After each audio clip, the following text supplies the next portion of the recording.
Hello mga kamaster!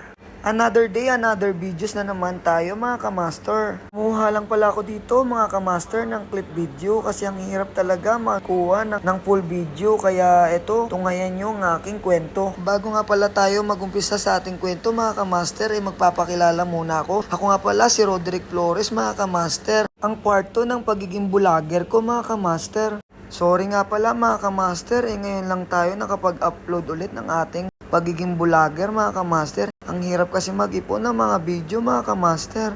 Wala rin kasi tayong panahon at oras mga kamaster.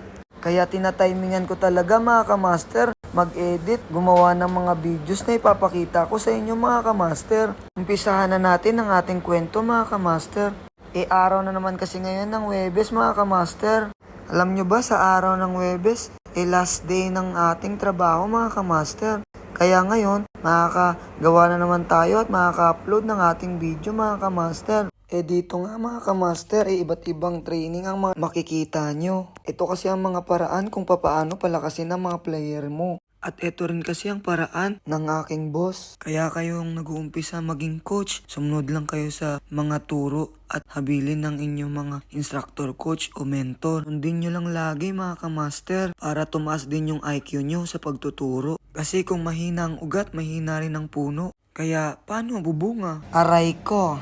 Ang ibig ko lang naman sabihin mga kamaster, mas galingan nyo pa at magtiwala sa sarili at sa Panginoon. Sabi nga sa Luke 1:37, walang imposible sa Panginoon. Kaya lagi tayong magtiwala sa sarili natin mga kamaster. At kung ano man ang makakaya natin dito sa lupa, para lang sa langit. At kung wala man magtitiwala sa iyo ngayon, ipakita mo lang sa sarili mo. At makikita nila ang mga resulta ng mga ginagawa mo mga kamaster. Siya, maiba naman tayo mga kamaster. Dito nga pala mga kamaster, itinitraining ko sa kanila mga idealistic at mga makakatotohanan na teknik na paano palakasin ang kanilang body condition. At bilang isang coach mga kamaster, kailangan mo rin pasayahin ang mga estudyante mo. Para sa susunod, bumalik sila sa'yo. Nasabihin nila, Coach, salamat po sa pagtuturo. At doon mo ma-appreciate kung papaano mo pagbubutihan ang pagtuturo mo sa susunod. At magkaroon ka pa ng lakas ng loob sa araw-araw ng iyong ginagawa. Para marami ka rin matuturuan ng mga susunod na generation. Sipagan nyo lang mga kamaster. At ito nga pala yung mga player namin mga kamaster. Dito nga mga kamaster, itinuturo ko yung gagawin nila. Kasi kailangan ituro ang bawat detalye na mga gusto mong ituro ng mga teknik sa kanila mga kamaster. Para mas maintindihan nila mga kamaster. Depende naman sa'yo mga kamaster kung ano ang target mo sa araw na iyon.